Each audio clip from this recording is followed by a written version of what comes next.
জুলাই গণ অভ্যুত্থান হয়েছিল 2024 সালে।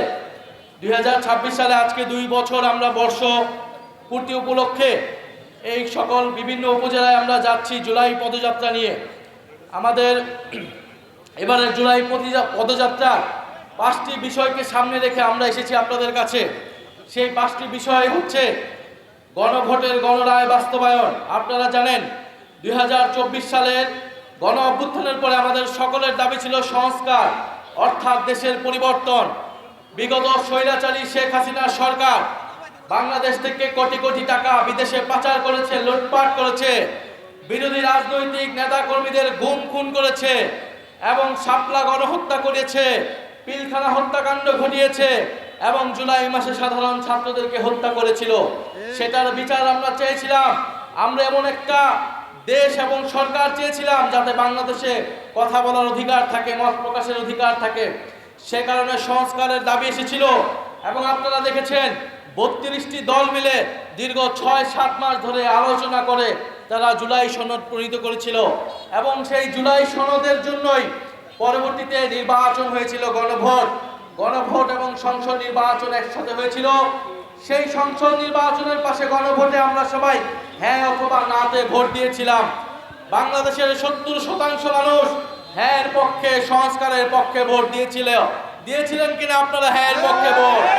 আমরা সবাই কিন্তু হ্যাঁ এর পক্ষে, সংস্কারের পক্ষে ভোট দিয়েছিলাম। কিন্তু এই বিএনপি সরকার ক্ষমতায় আসার পরে পাল্টে গিয়ে সেই সংস্কার এবং জুলাই সনদকে জানিয়েছে, গণভোটকে অস্বীকৃতি বাস্তবায়ন করে নাই। সংস্কার হচ্ছে জনগণের ম্যান্ডেট। আপনারা আমরা সবাই ভোট দিয়েছি সংস্কারের পক্ষে। কেন আমরা সংস্কার চাই?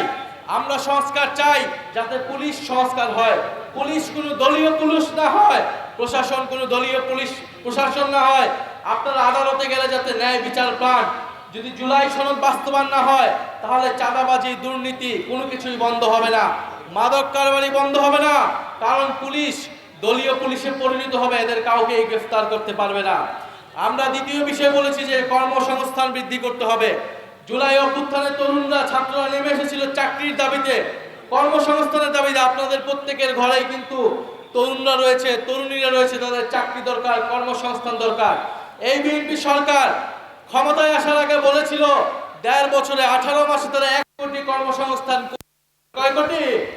1 কোটি কর্মসংস্থান। 4 মাস গিয়েছে, কয়টা কর্মসংস্থান তৈরি হয়েছে? একটাও কর্মসংস্থান তৈরি হয় নাই। যে বাজেট দিয়েছে সেই বাজেটে কোনো কর্মসংস্থানের রূপরেখা পর্যন্ত নাই।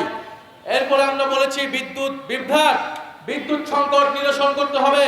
শেখ হাসিনা সরকার কোটি কোটি টাকা লুটপাট করেছে বিদ্যুতের নামে, দুর্নীতি করে।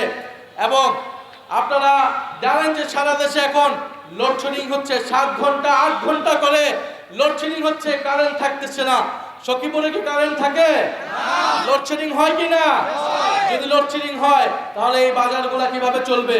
যদি লোডশেডিং হয় শিল্প কারখানা কিভাবে চলবে? যদি লোডশেডিং হয় তাহলে কৃষিতে সেচ ব্যবস্থা কিভাবে হবে? যদি লোডশেডিং হয়, যদি বিদ্যুৎ সংকট নিরসন না হয় তাহলে কোনোভাবেই দেশের অর্থনীতি নিরসন করা সম্ভব নয়। ফলে আমরা দাবি জানাচ্ছি দ্রুত সময়ের মধ্যেই বিদ্যুৎ সংকট নিরসন করতে হবে, অবৈধ চুক্তি বাতিল করতে হবে এবং দুর্নীতি, লুটপাট বন্ধ করতে হবে। আমরা আরো দাবি জানিয়েছি যে দ্রব্যমূল্যের ঊর্ধ্বগতি নিয়ন্ত্রণ করতে হবে।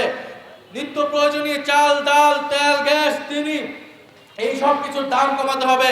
সিলিন্ডার গ্যাসের দাম হয়েছে কয়েক গুণ, বিদ্যুতের দাম 17% বৃদ্ধি করেছে এই সরকার আসার পরে। আন্তর্জাতিক যুদ্ধে ইরান আমেরিকা যুদ্ধের দোহাই দিয়েছে, সেই যুদ্ধ কিন্তু এখন শেষের পথে এবং আন্তর্জাতিক বাজারে কিন্তু তেলের দাম কমিয়ে দিয়েছে। কিন্তু বাংলাদেশে এখনো জ্বালানির দাম কমে নাই। কমেছে? জ্বালানি তেলের দাম কমে নাই, বরং সিলিন্ডারের দাম বাড়ানো হয়েছে, বিদ্যুতের দাম 17% বাড়ানো হয়েছে। আমরা এছাড়া আরো বলেছি সীমান্তে আমাদের ভাই বোনদেরকে হত্যা করা হচ্ছে, ভারতীয় নাগরিকদেরকে পোশিং করা হচ্ছে বাংলাদেশে অবৈধ বাংলাদেশি বলে। এবং আমাদের স্বরাষ্ট্রমন্ত্রী, আমাদের যারা সরকারের দায়িত্বে রয়েছে তারা এই সীমান্ত হত্যাকে অস্বীকার করছে। তারা পোশিং বন্ধে কোনো কার্যকর উদ্যোগ গ্রহণ করতে পারছে না। আমরা বলবো রোহিঙ্গাদেরকে এরকম বাংলাদেশে প্রবেশ করিয়ে বাংলাদেশের উপর একটা বোঝা চাপিয়ে দেওয়া হয়েছে। এখন পশ্চিমবঙ্গ থেকে, আসাম থেকে বাংলাদেশে অবৈধ বাংলাদেশি বলে ভারতীয় নাগরিকদেরকে প্রবেশ দিয়ে বাংলাদেশিদের উপর আরেকটা বোঝা চাপানের পায়তারা বন্ধ করতে হবে। সরকারকে দৃঢ়ভাবে ভারতের সাথে কথা বলতে হবে এবং এই অবৈধ পুশিন বন্ধ করতে হবে। প্রিয় সখীপুরবাসী, আপনারা গতকাল যে কর্মসূচি ছিল শান্তিপূর্ণ কর্মসূচিতে ককটেল ফাটিয়ে বোমা ফাটিয়ে তারা মনে করেছিল আমাদের পদযাত্রা বন্ধ করবে, আমাদের পদযাত্রায় জনজোয়ার বন্ধ করবে, কিন্তু তারা সখীপুরবাসী প্রমাণ করে দিয়েছে এই সকল ষড়যন্ত্র পরিকল্পনা ব্যর্থ করে দিয়েছে। আজকে এই সখীপুরের পদযাত্রা পথসভা